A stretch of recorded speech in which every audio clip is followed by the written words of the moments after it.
मन को काबू में कैसे करें। आज की कहानी है एक भिक्षु की। भिक्षु वह होता है जो सब कुछ त्याग देता है और एक चीज़ को अपना लक्ष्य बना लेता है। किसी व्यक्ति के भिक्षु बनने के पीछे एक बड़ी वजह होती है। कोई भी भिक्षु ऐसे ही नहीं बन जाता। उस व्यक्ति के भिक्षु बनने के पीछे भी एक बड़ी वजह थी। भिक्षु बनने से पहले उस व्यक्ति के मन में उसे कई गलत काम करने पे मजबूर किया था। उसने कई पाप किए थे। वह व्यक्ति अपने मन के अनुसार चलने लगता है। उस व्यक्ति के मन में उसे अपना गुलाम बना रखा था और वह अपने मन का दास था। जीवन में हर सुख और संपदा प्राप्त करने के बाद भी उस आदमी के दिल में बहुत दर्द था और यह मानसिक भय ही उसे एक भिक्षु बना देती है। भिक्षु बनने के बाद व्यक्ति संसारिक पीड़ा से मुक्त हो जाता है, जंगल में रहने जाता है, अलग अलग प्रकार की ध्यान और अभ्यास करता है, भिक्षा से भीख मांगकर खाना खाता है और फिर अकेलापन और शांति से ध्यान करता है। लेकिन फिर भी उस व्यक्ति का मन शांत नहीं है। वह बेचैन और परेशान होकर रहता है। यहाँ एक बात समझनी चाहिए, जैसा कि हम सभी जानते हैं, ध्यान किसी भी आध्यात्मिक यात्रा या आत्म सुधार की शुरुआती चरण होता है। इसे शुरू किया जाता है जब आपका मन शांत हो, जब हमारा मन हमारी बात सुनता हो। लेकिन उस भिक्षु का मन ना तो शांत है और ना ही उसकी बात सुन रहा है। उस भिक्षु के मन में एक बात बैठ गई थी कि मन को नियंत्रित करना असंभव है। लेकिन फिर एक दिन उस भिक्षु एक व्यक्ति से मिलता है जो ना तो भिक्षु है और ना ही एक बुद्धिमान व्यक्ति है। वह एक साधारण सा चरवाहा था जो भेड़ बकरियों को चराता था। उसका नाम गोपाल था, जो जंगल में भेड़ बकरियों को चराने में लगा था। गोपाल उससे पूछता है, क्या मैं आपकी मदद कर सकता हूँ? आप बहुत चिंतित दिख रहे हैं। पिछले कई दिनों से देख रहा हूँ कि आप बहुत बेचैन हैं। अगर आप चाहें तो मैं आपकी मदद कर सकता हूँ। भिक्षु ने गोपाल की बात सुनते ही हंसते हुए कहा, भला तुम मेरी मदद कैसे कर सकते हो? तुम संसारी हो और तुम मोह माया और संसार से जुड़े हुए हो। मैंने सब कुछ छोड़ दिया है और जंगल में आया, फिर भी मेरा मन मेरे वश में नहीं है। गोपाल कहता है कि हाँ, मैं तुम्हें सिखा सकता हूँ, मुझे अपने मन को वश में करना आता है। वह चरवाहा कहता है, मन को वश में करने के लिए सभी वस्तुओं का त्याग करने की आवश्यकता नहीं है, ना ही जंगल में आकर रहने की ज़रूरत है।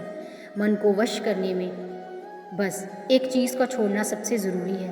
वह भिक्षु उस चरवाहे से पूछता है, वह एक चीज़ क्या है? चरवाहा कहता है, वह एक चीज़ है गलत जानकारी।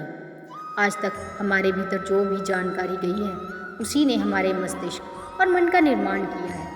सन्यासी उस चरवाहे से पूछता है, परंतु वह कैसे?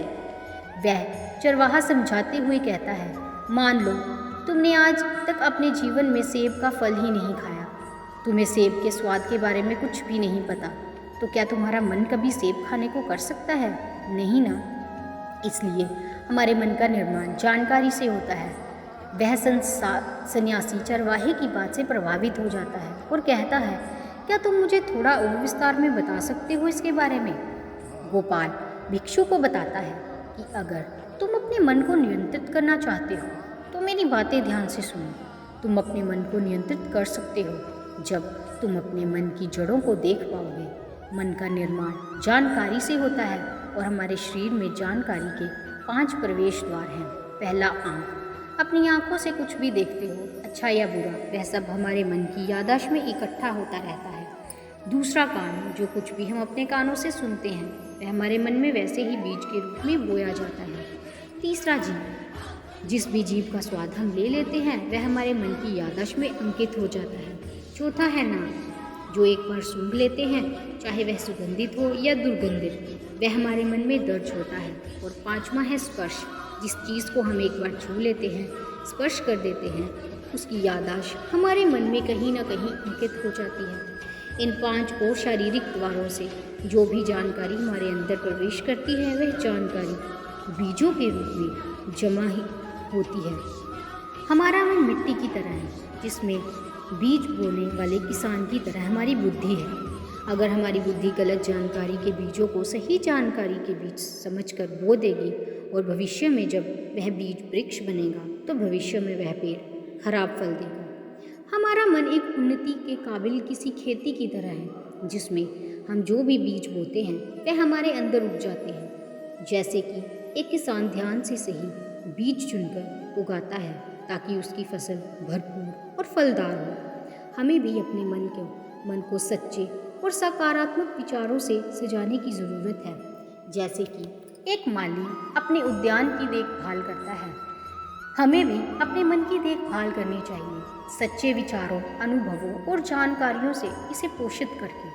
इस तरीके से हम अपने अंदर एक समृद्ध भावना, समझदारी और विकास के वृक्षों को खूबसूरती से फूलने देते हैं। तुम्हारा मन तुम्हारे बस में इसलिए नहीं है क्योंकि तुमने पहले से ही अपने मन में बहुत सारे गलत बीज बो रखे हैं और अब वह बीज बड़े वृक्ष बन चुके हैं।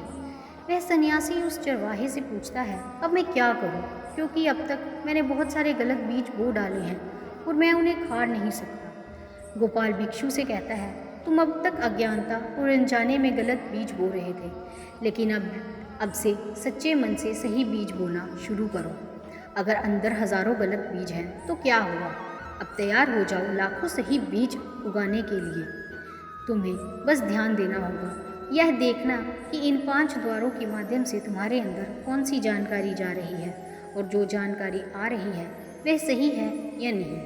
भिक्षु पूछता है, यह कब तक करना होगा? गोपाल कहता है, पूरी जिंदगी। जैसे तुम हर दिन अपने पेट को अच्छा खाना देते हो, ठीक उसी तरह हर दिन अपने मन को भी अच्छी जानकारी और सही विचार दो। जीवन में हर दिन हर पल तुम्हारे सामने 2 विकल्प होंगे, जिनमें से एक सही होगा, दूसरा गलत, लेकिन तुम्हें हर बार सही विकल्प का चुनाव करना होगा। हमेशा याद रखना, सही चुनाव करने से तुम्हें अंदर दुख हो सकता है, तुम्हें तकलीफ़ भी हो सकती है, लेकिन वह तकलीफ़ कुछ समय के लिए ही होगी। तो चाहे अंदर तुम्हारे कितना भी दर्द हो, तुम्हें हर बार सही विकल्प का चुनाव करना होगा। जितनी बार तुम सही चुनते हो उतने ही अधिक सही बीज तुम्हारे अंदर बोए जाएंगे। जिस दिन तुम्हारे अंदर सही बीजों की संख्या गलत बीजों की संख्या से अधिक हो जाएगी, उस दिन तुम्हारा मन तुम्हारे नियंत्रण में होगा। लेकिन उस दिन के लिए तुम्हें आज से ही अपने प्रयास को जारी रखना होगा। भिक्षु गोपाल की बातों को समझ जाता है। अगर आपको यह कहानी पसंद आई हो तो इसे अपने दोस्तों और परिवार के साथ भी शेयर करें। नमो बुद्धाय। धन्यवाद।